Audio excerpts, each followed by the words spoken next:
நான் ஒரு பெண், ஒரு தாய், ஒரு மகள், ஒரு குடும்ப தலைவி. இது எல்லாத்தையும் தாண்டி இந்த சமூகத்தின் ஒரு அங்கம்.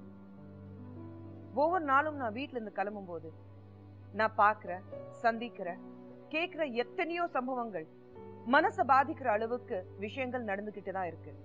ஆனா பாதிக்கப்பட்டவங்களுக்கு எதுவும் செய்ய முடியாது. மனசை கலாக்கிட்டு கண்டும் காணாத மாதிரி நகர்ந்து போகிற விஷயங்கள் நடந்துட்டு தான் இருக்கு. அப்படி இல்லாம என்னாலும் ஏதாச்சும் செய்ய முடியுங்கிறது ஒரு சிறு முயற்சியின் முதல் படிதான் இந்த தந்தி டிவியின் அச்சம் தவிர.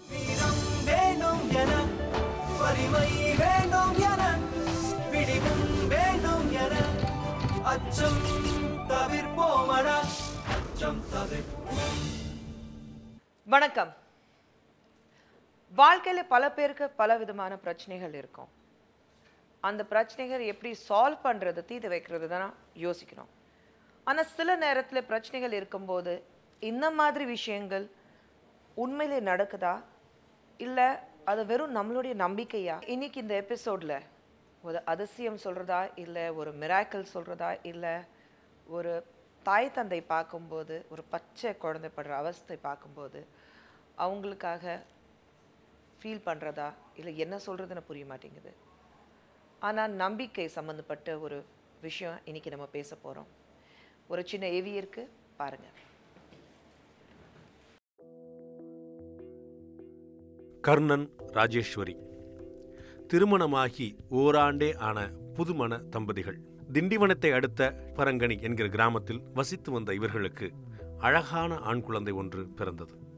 குழந்தையின் அழுகுரலில் வாழ்வின் வசந்தத்தை கண்ட இந்த இளம் தம்பதியினர் எல்லையில்லா மகிழ்ச்சியில் திளைத்தனர். அவனது குறும்புகளையும் மழலை சிரிப்பையும் கண்டு உலகிலேயே இது போன்ற சிறந்த அழகான அமைதியான வாழ்க்கை யாருக்கும் அமையாது என்று எண்ணியிருந்தனர். அந்த குழந்தைக்கு ராகுல் என்று பெயரிட்டனர்.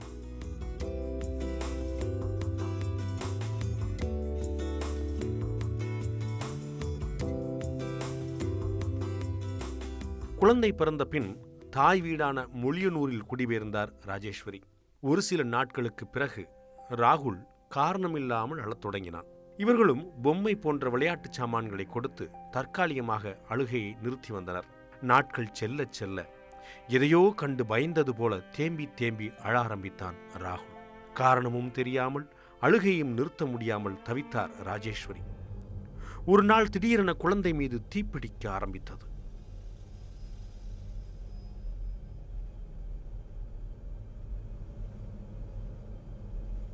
உறவினர்களும் உடன் இருந்தவர்களும் ஏதேதோ கொளுத்தி போட இது ஏவல் செய்வினையின் வேலைதான் என நம்ப ஆரம்பித்தனர். தன் ஒரே குழந்தையை எப்படியாவது காப்பாற்ற வேண்டும் என எண்ணிய இருவரும் ஒரு பூசாரியிடம் சென்றனர். இதுபோன்ற ஏவல் செய்வினைகளை அகற்றுவதில் வல்லவராம் அந்த பூசாரி.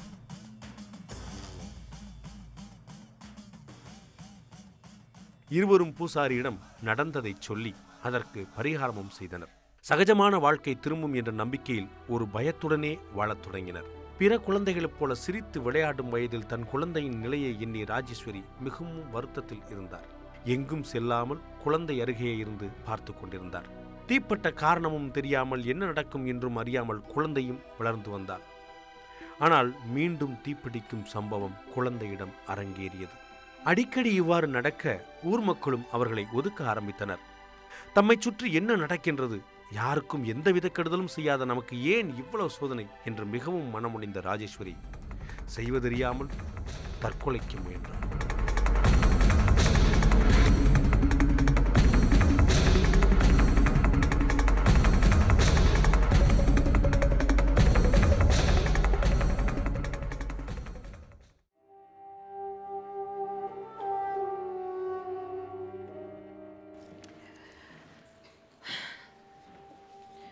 நிறைய பேர் இதை பார்க்கும்போது கண்டிப்பாக எப்படி நடக்கிறதுக்கு வாய்ப்பே இல்லை, நிச்சயமாக இப்படி நடக்காது, வேற ஒரு ஆங்கிளில் இது பார்ப்பாங்க, சயின்டிஃபிக் ரீதியாகவும் இதை பற்றி விவாதிப்பாங்க.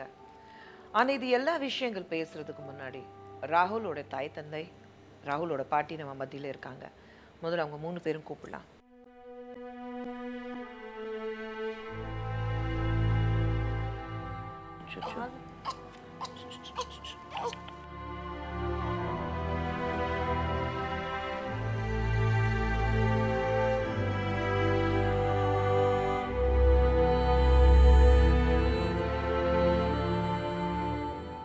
ராஜேஸ்வரி,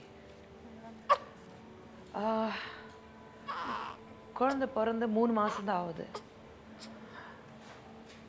முதலாக எப்போ தீ பிடிச்சது ராகுல் உடம்புல? குழந்தை பிறந்த 9 நாள்லயே அது மாதிரி ஆச்சு. 9 நாள்ல நீங்க என்ன பண்ணிட்டு இருந்தீங்க? நான் பெரிய பொண்ணு ஒன்று இருக்குது, 2 வயசு குழந்தை மேடம். அதை குளிக்க வச்சுருந்தேன் நான். எங்கள் வீட்டுக்காரெலாம் வெளியில் உட்காந்துருந்தாங்க. எங்கள் வீட்டுக்காரர், எங்கள் அண்ணிக்கு ஒரு குழந்தை இருக்குது, அதுவும் 4 மாதத்து குழந்தை இருக்குது. அதுவும் வெளியில் உட்காந்துருந்தாங்க. நான் குழந்தை குளிக்க வச்சுங்கிறேன். குழந்தை உள்ளே தூங்கிட்டு இருந்துச்சு மேடம். தூங்கிட்டு இருந்துச்சு, அழுவுற சத்தம் கேட்டுச்சு. என்ன அழுவுதுன்னு போய் பார்த்தா எரியுது மேடம். உள்ளே யாருமே இல்லை. கால் எரியுது? மதிய டைம் மேடம், 2 மணி. கால் எரிஞ்சுதா? காலில் வயிற்றுல மேடம். ஓஹோ. First time. அப்போ என்ன பண்ணீங்க? ஹாஸ்பிட்டலில் கூட்டின்னு போனோம் மேடம். டாக்டர் என்ன சொன்னாங்க? டாக்டர் எப்படி இருந்துச்சு சொன்னாங்க, நம்பலை மேடம். அதுக்கப்புறம் காயத்தை சரி பண்ணி அனுப்புனாங்க மேடம் மறுபடியும் வீட்டுக்கு. மறுபடியும் வீட்டுக்கு தூக்கின்னு போனால் மறுநாள் அதே மாதிரி எரியுது மேடம். மறுநாள் மறுபடியும் எப்படி ஆயிடுச்சு? வயிறு ஃபுல்லாக ஆயிடுச்சு மேடம். காரணம் நீங்கள் சொல்லுங்கள், உங்களுக்கு என்ன தோணுது? இது நான் நேச்சுரலாக நான் கண்ணு முன்னாடி 2 டைம் எரியும் போது ஃபஸ்ட் டைம் கூட நான் வெளில உட்காந்துருந்தேன். அப்போ 2 டைம் எரியும் நேச்சுரலாக நான் பக்கத்தில் உட்காந்துருந்தேன். அதாவது குழந்தை அப்படி இருக்குது இப்படி இருக்குது, நான் உட்காந்துருந்தேன். அப்படி நேச்சுரலாக குப்பிட்டு பெட்ரோல் ஃபயர் ஆகுது. அப்புறம் அங்கே நல்லாக்கி சரி திருப்பி விட்டு போனால் டாக்டர் நினைட்டாங்க, இது எதாவது நீங்கள் தான் சரி திட்டம் பண்ணுறீங்கன்னு சொல்லியிருந்தாங்க. சரி அங்கே தான் அந்தமாதிரி சொல்லி 1 மாதம் இருந்தேன். முண்டிமாக்கு ஹாஸ்பிட்டல், பெரிய ஹாஸ்பிட்டல் அது. அங்கே இருந்ததுக்கு நல்லா குணம் எடுத்துகிட்டு எங்கள் மேலே வேறு கேஸ் எல்லாம் போட்டாங்க. வேறு நீங்கள் தான் பண்ணுறீங்க அப்படி இப்படின்னு. என்கிட்ட கவாந்தாவிலேருந்து ஒரு 2 ரூபா காயின் எடுத்துன்னு சொன்னாங்க. 2 ரூபா காயின் எடுத்து நீங்கள் தான் போட்டுக்கிறீங்க அப்படின்னா. வாயிலேருந்து 2 ரூபா காயின் வேறு தனியாக வந்ததா? ஆமாம், நான் சீஃப் டாக்டர் எடுத்தாங்க. வாயிலேருந்து காயின் எடுத்தாங்களா? ஆனால் நாங்கள் பார்க்கல மேடம், டாக்டர் சொன்னாங்க. அதே மாதிரி அவன் தூக்கினவொடனே சில்லறை கலந்துருந்தாங்க. அதை வந்துட்டு டாக்டர் சொன்னாங்க, அவன் தூக்கின சில்லறைலாம். அதனால எங்கள் மேலே கேஸ் கொடுத்துட்டாங்க மேடம். நீங்கள் தான் 1 வாட்டிக்கா 2 வாட்டி குழந்தை இருந்துது, வேணாம்னு சொல்லிட்டு நீங்கள் காசு போட்டு கொல்ல பார்த்துட்டீங்க சொல்லிட்டு எங்கள் மேலே கேஸ் கொடுத்துட்டாங்க மேடம். அப்புறம் சரி கொடுத்தா அதுக்கப்புறம் எங்கள் ஊர் தலைவர், போலீஸு, கலெக்டர் ஆஃபீஸ்க்குலாம் போயிட்டு அவங்க கிட்டலாம் சொன்ன பிறகு அவங்களாம் கையெழுத்து போட்ட பிறகு தான் குழந்தைய கொடுத்தாங்க மேடம். இல்லை 4 தடவை பிறந்த குழந்தைக்கு 4 தடவை இந்த மாதிரி விஷயம் தானா பற்றி எரியுது நீங்கள் சொல்லியிருக்கீங்க. டாக்டர் சொல்லியிருக்காங்க வாயிலேருந்து ஒரு காயின் எடுத்திருக்கோம், தூக்குனோடனே நிறைய அந்த பக்கம் சில்லர் கடந்ததுன்னு டாக்டர் சொல்கிறாரு, நீங்கள் சொல்கிறீங்க. ராஜேஸ்வரி, நீங்கள் எதுக்காக தற்கொலைக்கு முயன்றீங்க? என் குழந்தையால தான் மேடம். நீங்கள் தற்கொலை பண்ணால் குழந்தை நல்லா ஆயிடுமா? ஊருக்காரங்க பயப்படுறாங்க மேடம். எதுக்கு? குழந்தை இது மாதிரி எரியுது இல்லை, அதனால எங்களுக்கு ஏதாச்சும் ஆகிடுமா, எங்கள் வீடெல்லாம் எரிஞ்சிடும், இந்த ஊரில் வச்சிருக்காத குழந்தைய தூக்கின்னு போய் எங்கன்னா சாவடிச்சிடு, கிணத்துல போட்டுரு, கொன்னுடுன்னு சொல்லிட்டு மேடம் இப்படிலாம் பேசுகிறாங்க மேடம். 3வது மரம் வீடு எரிஞ்சிச்சு மேடம். எங்கள் வீடு தங்கறது கூட வீடே இல்லை மேடம். எதுவுமே இல்லை. நாங்கள் அந்த பொண்ணுக்கு நகனெல்லாம் வச்சோம், ஒன்றும் இல்லை. அப்படியே அம்பலமாக மண்மோட ஆயிடுச்சு மேடம். வீடு நடு ரோட்டில் கருத்தின்னு படுத்திருந்தோம் மேடம். குழந்தைய நானும் நைட்டில் யார் வீட்லையுமே சேர்க்கலை, பயந்துக்கணும்.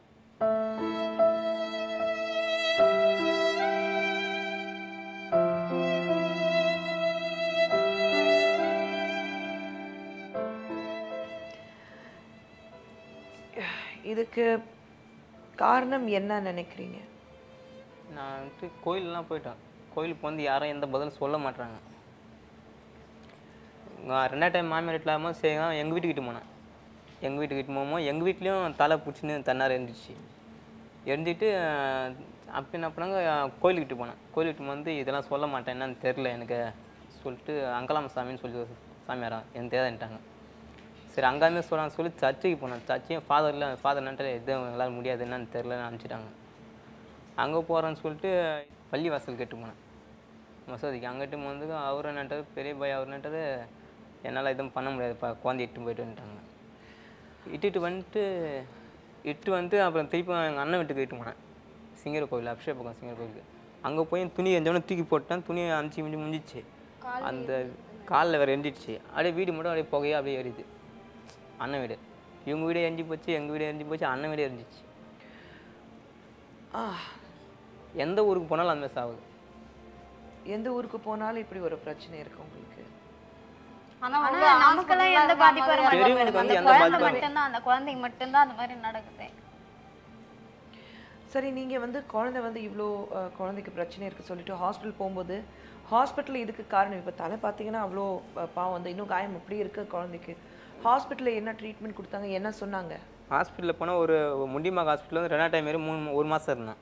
அவள் தான் மீதி ஹாஸ்பிட்டலுக்கு போனாக்கா 3 நாள் அவள் தான் குணம் சரியாக போகுது, விட்டு போயிடுங்க, டிஸ்சார்ஜ் பண்ணுறாங்க. டானிக் அந்த க்ரீம் மட்டும் தடவுனா சரியாயிடும் சொல்லிட்டு அப்படியே அனுப்பிச்சிடுவாங்க. அதுவும் ஒரு ஆள் நல்லாயிடும் டக்குன்னு. கடைசி இந்த மாதிரி பிரச்சனை இப்போ வந்தது அதான் அபிஷேக் 2 வாரத்துக்கு 2 வாரம் ஆயிடுச்சு. 2 வாரத்துக்கு இப்போ முன்னாடி. தான் ஆயிடுச்சு எங்கள் வீடு எரிஞ்சுது. 2 வாரம் ஆகுது. எப்போ என்ன நடக்குனே சொல்ல முடியல மேடம். எனக்கு ரொம்ப பயமா இருக்கு. சரியா தூக்கம் கிடையாது. குழந்தை அதாலேயே மருந்து குடிச்சிட்டு மேடம். ஒரு பொண்ணு ஒண்ணு இருக்குது. 2 வயசு என் பெரிய பொண்ணு இருக்கு. அந்த குழந்தைய ரொம்ப பயந்து போயிருக்குது மேடம். இதுக்கு நடக்கிறது குழந்தைக்கு அவன் மாப்பு நம்ம பெரியவங்களுக்கு நான் மானு தான் ஒரு அதிர்ச்சி ஆகுது. பெரியவ என்ன பயப்படுறா? இங்க பேய் நிக்குது அம்மா, அதோ பேய் அதோ பேய் இது சொல்லிட்டு நடக்கிறத அது பார்த்து பயப்படுது பார்த்து மேடம். இந்த அந்த வீடெல்லாம் குழந்தை வேற பார்த்துருக்கு, அது பயப்படுது. எரியும் போது பார்த்ததில்ல, அதனால அது பயம் வந்துச்சு அதுக்கு. இதை போகலாம் ஆகுதுன்னு சொல்லிட்டு வீடு வேறு எரிஞ்சிச்சு. வேறு அது வேறு பச்சா தூக்கி விடும் போது. பட் இது இப்படி பற்றி எறியதுக்கு டாக்டர்ஸ் என்ன ரீசன் சொன்னாங்க சயின்டிஃபிக்லி? இது வந்து பெரியவங்களுக்கு இந்த மாதிரி பிரச்சனைகள் இருக்கும்.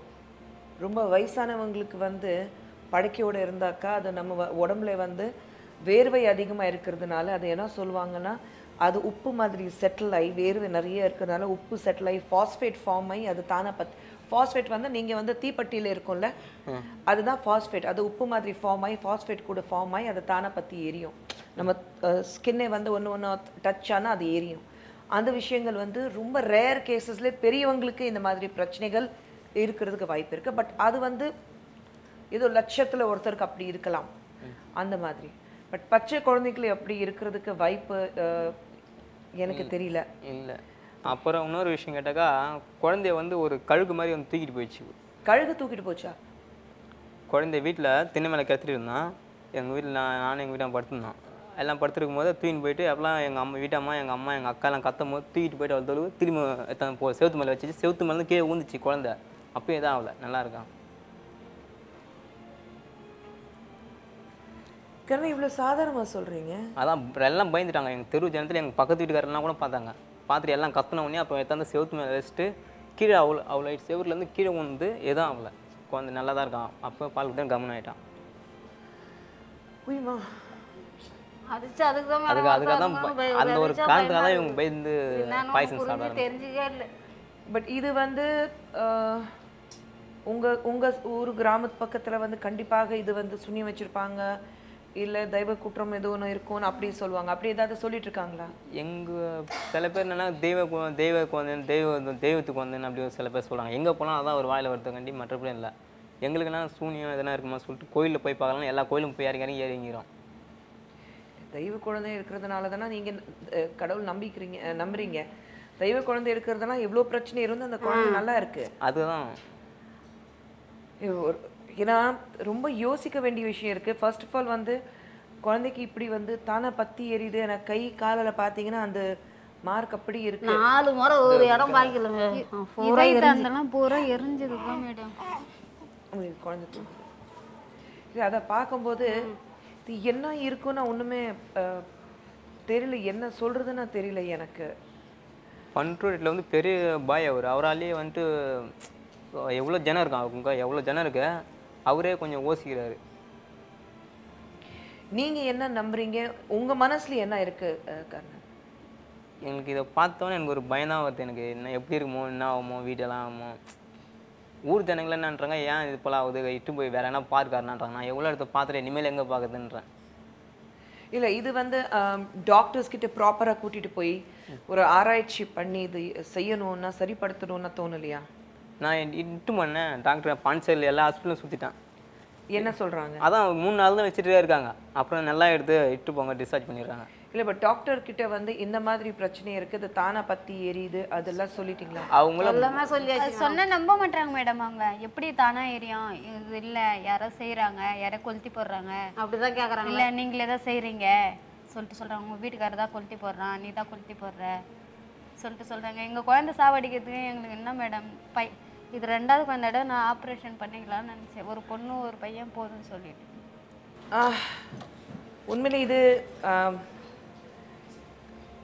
ஒரு பக்கம் பார்த்தீங்கன்னா இது எப்படி நம்புறதுன்னா புரிய மாட்டேங்குது.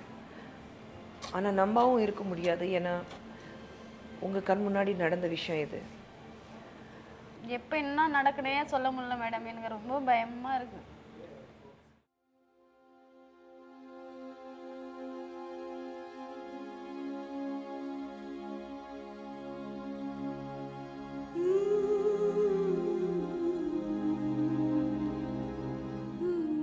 இன்னைக்கு பார்த்தீங்கன்னா ராகுல் என் கையில் இருக்குது. ராகுல் உடம்புல இருக்கிறது தீ காயமெல்லாம் நீங்கள் எல்லாரும் பார்க்குறீங்க. இது வந்து தானாக உடம்பு எரிஞ்சுது. இது நிறைய பேர் இந்த ப்ரோக்ராம் பார்க்கும்போது அது எப்படி முடியும், ச்சே வாய்ப்பே இல்லை, சான்ஸே இல்லை.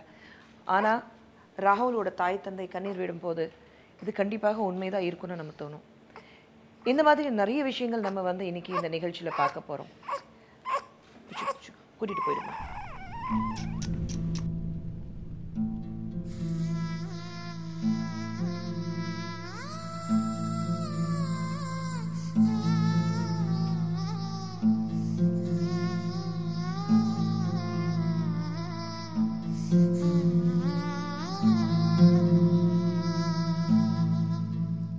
அடுத்த சம்பவம் பார்த்தீங்கன்னா இந்த மாதிரி தான். யாரோ ஏதோ பண்ணிட்டாங்க. பாபுங்கிறது ஒருத்தர் நல்லா இருந்தார். ஆனால் கொஞ்சம் கொஞ்சமாக தனக்குள்ளே இருக்கிற மாற்றங்கள் பார்க்கும்போது இன்னைக்கு அவருக்கு இருக்கிற சூழ்நிலை பார்த்தீங்கன்னா வேறு மாதிரி இருக்குது. பாபுவை சந்தித்து பேசுவோம் ஒரு சின்ன இடைவெளிக்கு பிறகு. அச்சம் தவிர நிறைய பேர் பாதிக்கப்பட்டிருக்க மேடம். ரொம்ப கஷ்டம் மேடம். நினச்சல இல்லைங்களா, உனக்கு ஒரு உயிர் ஓடனாக்கா ஏன் உயிர் எடுத்துக்கோ. ஒட்டங்கள் யாரும் திருண்டாத. எனக்கு தெரிஞ்சு இந்த 20 வருஷத்தில் 20 பேர்கிட்ட காலி ஆகிறாங்க.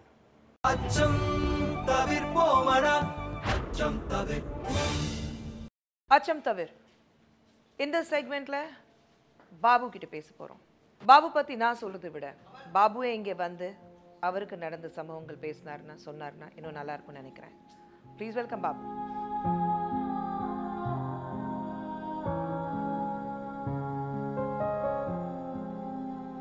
பாபுக்கு காது சரியாக கேட்காது. ஸோ நான் பேசும்போது கொஞ்சம் சத்தமாக பேசுவேன். பாபு கேட்குதா? ஆமாங்க. நான் பேசுறது கேட்குதா? இல்லை, இப்போ கொஞ்சம் கேட்குது. கேட்குது இல்லை?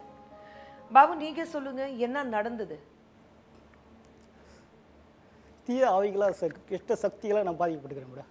மெயின் அதுக்கடுத்து சைவனால பாதிக்கப்பட்டுக்கிறேன். 20 இயர்ஸ் 20 வருஷத்தில் 10 வருஷம் ஆவியால் பாதிக்கப்பட்டேன். 10 வருஷம் சைவனால பாதிக்கப்பட்டுக்கிறேன். இன்றைக்கி வரலும் ஒரு ஸ்டெப்பு நல்லா மீற முடியல. அப்படி மீறினா நான் 10 அடி நான் கீழே போக வேண்டியது இருக்குது. ஒரு அடி ஒரு புள்ளி நான் எங்கன்னா போகணும்னு நினச்சா கூட கோவிலுக்கோ இல்லை வேற ஒரு மாதிரி யாரோ பார்க்கணும்னு நினச்சா அடி மேலே அடி தான் வைக்கும். ஒரு நேரத்தில் நான் ஒரு அரை வேளை சாப்பாட்டுக்கு நல்லா பசி தாங்க முடியாது. அப்படி இருந்த ஒரு சூழ்நிலை, அப்படி இருந்த ஒரு வாழ்க்கை 10 வருஷத்துக்கு முன்னாடி. அதுக்கு அடுத்தது இன்றைக்கி நான் 2 நாள் பட்டினியாக கிடந்தாலும் எனக்கு பசி எடுக்காது. அது 81 ஒரு 5 வருஷம் 8 வருஷம் கூட ஒரு சாமி சக்தி என்னை ஆட்டி படைச்சது, ஒரு அம்மன் சக்தி. அதுக்கப்புறம் எங்கள் அம்மாவோட உடம்பு நிலை சரியில்லாமல் காலமாயிட்டாங்க. அங்கே போனதுக்கப்புறம் இன்னும் தீய சக்தியில் என்ன மாறிச்சிங்க. அதுலேருந்து எனக்கு ரொம்ப இன்னும் ப்ராப்ளம் ஆயிடுச்சு. அப்படிங்களா, ஒரு நான் என்ன சொன்னேன், யானையோட ஒரு தெய்வம் மாதிரி கும்பிடுவாங்க. யானைன்றது ஒரு தெய்வம் மாதிரி இருக்கும். அதுக்கு மதம் பிடிச்சா நல்லது எது கெட்டது எது யார் எது என்ன தெரியாது என்ன. அந்த மாதிரி தான் ஒரு தீய எண்ணம். அதுக்கு எங்கள் அம்மா இது போனதுக்கு இன்னும் ரொம்ப ப்ராப்ளம் வச்சு. எல்லாருக்குமே ப்ராப்ளம், எங்கள் கூட பிறந்து எல்லாருக்கும் ப்ராப்ளம். ஒரு நல்லது எது கெட்டதுன்னு ஆட்டி படைக்கிறது ஒரு சக்தி, அந்த கெட்ட சக்தி. அது எந்த சக்தியும் எனக்கு தெரியாது. ஆனால் சக்தியும் ஒர்க் ஆகிட்டு இருக்கு. இந்த நிமிஷத்துக்கு ஒரு ஒர்க் ஆகிட்டு இருக்கு. ஒரே உடம்புல ஒரே சத்தம் 4 5 10 பேர் உடம்புல எடுத்து ஒரே நேரத்தை செயல்படும். அந்த அளவுக்கு பிடிச்ச ஒரு தீய சக்தி ஆத்மா அது. அப்படி ஒரு சின்ன குழந்தை பெரிய குழந்தைங்கன்னா பார்க்கணும் அவசியம் இல்லை. 1 வயசு குழந்தையா இருந்தால் சார் 100 வயசு குழந்தையா சொல்லு.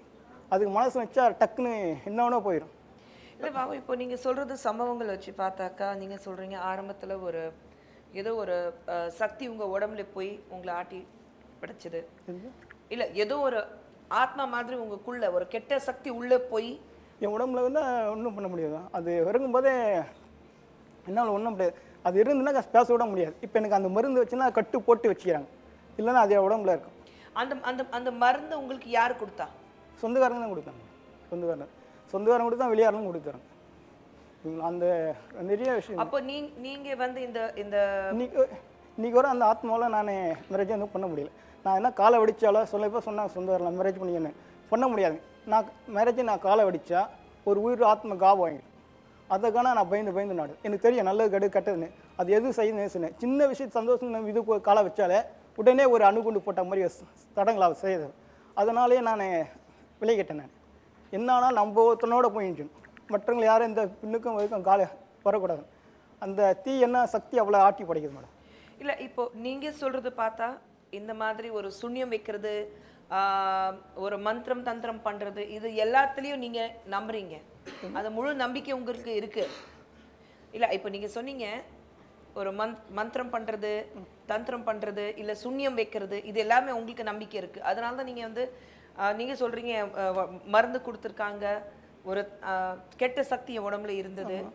ஸோ அந்த நம்பிக்கை உங்களுக்கு இருக்கு, அந்த மாதிரி நடக்கும்னு ஒரு நம்பிக்கை இருக்கு மேடம். நம்பி இருக்கு மேடம். அனுபவிச்சு நான் சொல்றேன் மேடம். அனுபவிக்கலாமல் நான் சொல்ல மேடம். அனுபவிச்சனால இப்படி சொல்கிறேன். இல்லை வரவேன் எவ்வளோ பேர்கிட்ட கேட்டேன். சில மந்திரவாதிங்க நான் பார்த்ததே சொல்லிவிடுவானுங்க இந்த மாதிரி இருக்குன்னு. எனக்கு உடம்புல கெட்ட சக்தி இருக்குது எல்லாருக்கும் தெரியும். நான் வெளியே சொல்ல முடியும் நிறைய விஷயத்த நான் அப்படி இருக்கு. அது நிறைய பேர் பாதிக்கப்பட்டிருக்கு மேடம். ரொம்ப கஷ்டம் மேடம் நினச்சல இல்லைங்களா. உனக்கு ஒரு உயிர் ஓடனாக்கா ஏன் உயிர் எடுத்துக்கோ. வட்டங்கள் யாரும் திருண்டாத. எனக்கு தெரிஞ்சு இந்த 20 பேர்கிட்ட காலி ஆகிறாங்க. எவ்வளோ பேருக்கு துன்பத்தில் முக்கிய முதல் புள்ளி நான் தான் மேடம். அனுபவிச்சுன்னு அந்த துன்பத்தோடைய வேலை இயேசுனார் எந்த பாவம் போல அவர் கொடுமை பத்தலைங்களா. அந்த மாதிரி ஒரு இஷ்டத்தை 20 வருஷத்தில் நான் அனுபவிச்ச துன்பத்தை யாருக்கும் வரக்கூடாது மேடம். என்ன ஒரு அதாவது எப்படி சொன்னேன் கொடுமையில் கொடுமை ஒருமையில் ஒரு அதிலும் கொடுமை தனிமை கொடுமை அன்பில்லாத கொடுமைன்னு சொல்லுவாங்க. உலகத்திலே ஒரு பாட்டில் அன்பு இல்லாத கொடுமை அந்த மாதிரி கொடுமைக்கு நான் ஆளாகப்பட்டுறேன். இன்றைக்கி எவ்வளோ என் அன்பை பேச ஆடந்துருக்கு எனக்கு ஒத்துறது. நான் அதை விட்டால் நாடி பறன்னு வச்சா என்னை உடனே போய் தடுத்து நிறுத்து ஆப்போசிட்டாக எனக்கு செயல்படும். அந்த மாதிரி ஆக்ரோஷமாக சக்தி மேடம். அந்த சக்தி இருக்கனால எதுவும் ஒன்றும் பண்ண முடியாது. நான் பாபு என்ன நீங்கள் வந்து பாதிச்சிருக்கீங்க, அதனால தான் நீங்கள் வந்து இவ்வளோ விஷயங்கள் சொல்கிறீங்க. இந்த மாதிரி ஒரு தீய சக்தி இருக்குது, இந்த மாதிரி ஒரு ஆத்மா இருக்குது, இந்த மாதிரி ஒரு கெட்ட சக்தி இருக்குது. இது எல்லாமே வந்து உங்களுடைய நம்பிக்கை. இதை பற்றி பேசுறதுக்கு இன்னும் நிறைய பேர் வந்திருக்காங்க. இந்த மாதிரி ஒரு நம்பிக்கையோடு நம்ம இருக்கலாமா? இன்னைக்கு வந்து ஒரு சயின்டிஃபிக் ரீதியாகவே எங்கேயோ போயிட்டுருக்கோம். அப்படி இருக்கும்போது இந்த மாதிரி விஷயங்கள்ல நம்பலாமா? இந்த மாதிரி விஷயங்கள் உண்மையில் இருக்கா? இதை பற்றி நிறைய பேசுவோம் ஆஃப்டர் ஷார்ட் பிரேக். அச்சம் தவிர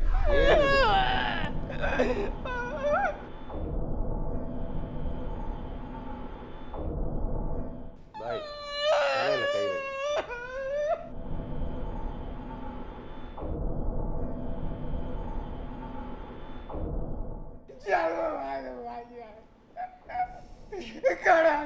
அச்சம் தவிர்ப்போமடா, அச்சம் தவிர்.